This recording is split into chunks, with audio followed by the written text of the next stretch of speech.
Hello traders, good evening. आज है 30 अप्रैल 2025। तो ट्रेडर्स, स्वागत है आपका हमारे यूट्यूब चैनल लक्ष्मी कैपिटल पे। ट्रेडर्स, हम इस वीडियो में लाइव इंट्राडे ट्रेड देखते हैं। चलिए, सबसे इम्पोर्टेंट चीज़ है कि पहले हम मार्केट के ऊपर बातें कर लेते हैं। ये निफ्टी का चार्ट देख रहे हैं 15 मिनट टाइम फ्रेम पे, जो कि बिल्कुल रेजिस्टेंस के पास से आज 2 दिन से ट्रेड कर रहा है। कल के दिन पे भी बिल्कुल फ्लैट था और आज के दिन पे भी फ्लैट था। आई थिंक कि आज एक्सपायरी का डे है, तो ये फ्लैट मूवमेंट दे रही जिस वजह से तो अभी कुछ कह नहीं सकते हैं, लेकिन रेजिस्टेंस के पास आया है। तो बहुत सारे स्टॉक जो है वो डाउन साइड की मूवमेंट दिखाया है जी। बहुत सारे स्टॉक में प्रॉफिट बुकिंग दिखी है।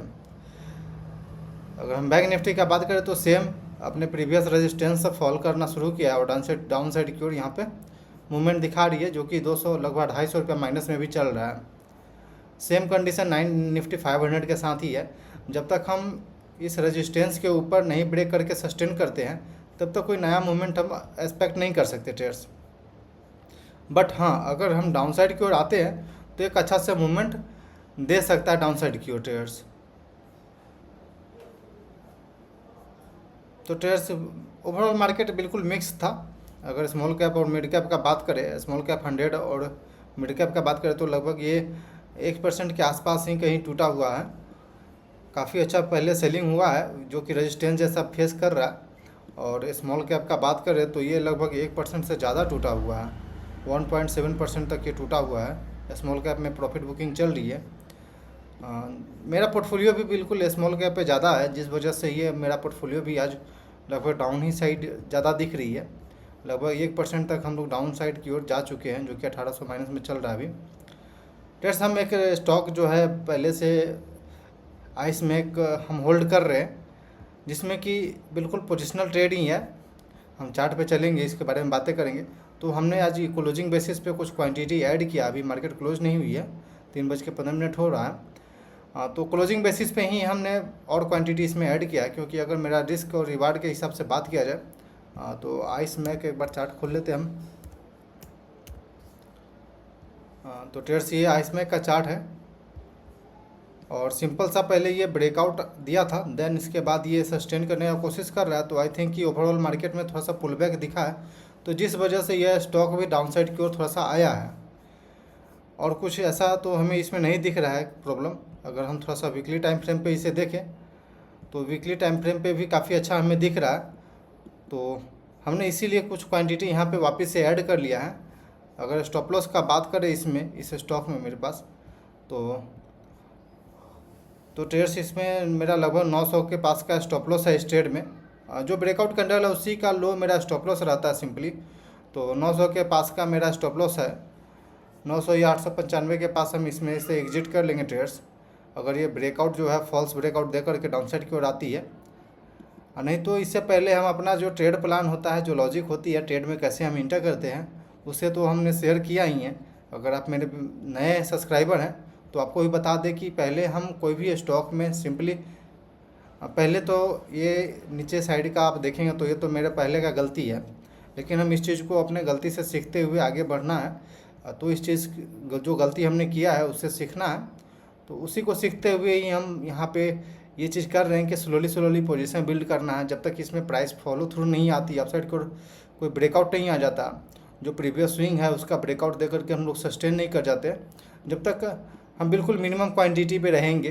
जो कि अभी मेरे पास रिस्क रिवार्ड के हिसाब से बात किया जाए तो अगर मेरे पास इधर कहीं का बाइंग है और लगभग 70 से 80 रुपया तक का, 80 रुपया बोल सकते हैं, 80 रुपया का मेरा नीचे का स्टॉप लॉस है। और उसके अगेंस्ट में टारगेट का तो पता नहीं होता है, लेकिन टारगेट अगर हायर हाई बनते हुए अगर अपसाइड की ओर जा रही है, बहुत अच्छा पैटर्न बना रहा है, तो हम तब तक ट्रेड को होल्ड करते हैं। जहाँ पे हमें लगेगा कि निगेटिव पैटर्न हो रहा है या फिर मार्केट में वीकनेस आ रही है, तो हम वहाँ पे अपना प्रॉफिट बुक कर लेते हैं। तो सिंपली हमने इधर कहीं ओवरऑल टोटल क्वांटिटी अब मेरा हो गया है।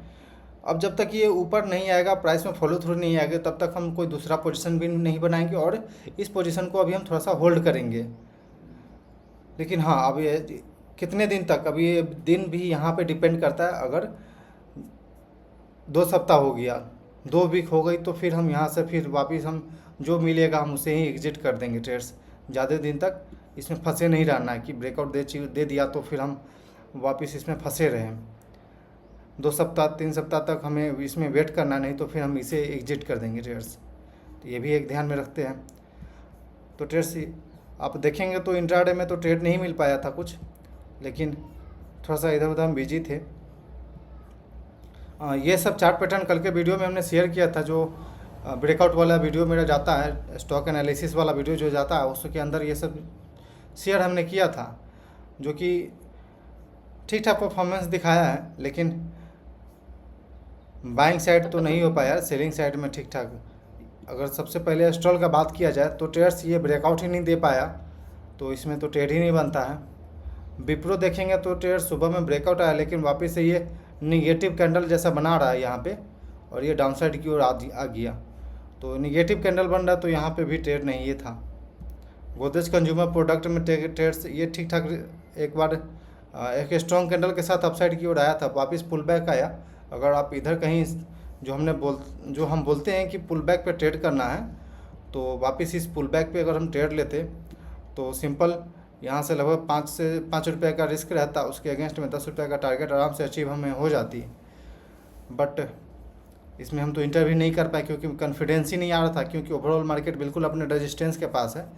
तो ज़्यादा चांस है मार्केट को डाउन साइड आने का और प्रॉफिट बुकिंग का, तो डाउन साइड आ सकता है मार्केट, ऐसा लग रहा था, जिस वजह से ही हम कोई ऐसा प्लानिंग नहीं किए।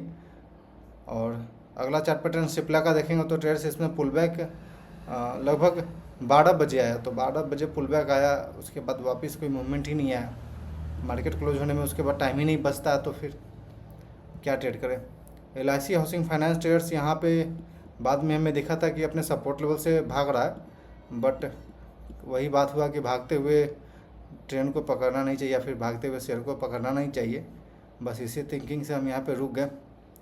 नहीं तो देखेंगे तो अपने सपोर्ट लेवल से रिस्पेक्ट करते हुए एक अपसाइड की मूवमेंट आई थी, लेकिन ये था कि 9:45 में मेरा डिसिप्लिन है कि 9:45 के बाद ही हम ट्रेड करना। जो मेरा सिस्टम है, जो मेरा सेटअप है कि 9:45 के बाद ही हमको ट्रेड करना है। तब तक 9:45 के बाद ये 9:30 में ही ये मूवमेंट दे दिया था, तो फिर यहाँ पे रिस्क रिवार्ड प्रॉपर बैठता नहीं। कॉनकोर और NTPC 2 ट्रेड था मेरे पास, जो शॉर्ट साइड के लिए था, तो काफ़ी अच्छा था, लेकिन हमने इसमें इंटर नहीं किया, क्योंकि अब थोड़ा सा कॉन्फिडेंस यहाँ पे लूज होने लगा। वापस हम यहाँ से थोड़ा सा माइंड मेरा डाइवर्ट होने लगा, तो फिर हम यहाँ से ट्रेड नहीं इंटर कर पाए। अगर बात करते हैं अगला पैटर्न का, NTPC में भी ट्रेड अच्छा खासा बन रहा था, बट NTPC में भी हम इंटर नहीं कर पाए, क्योंकि कॉन्फिडेंस थोड़ा सा लूज रहता है।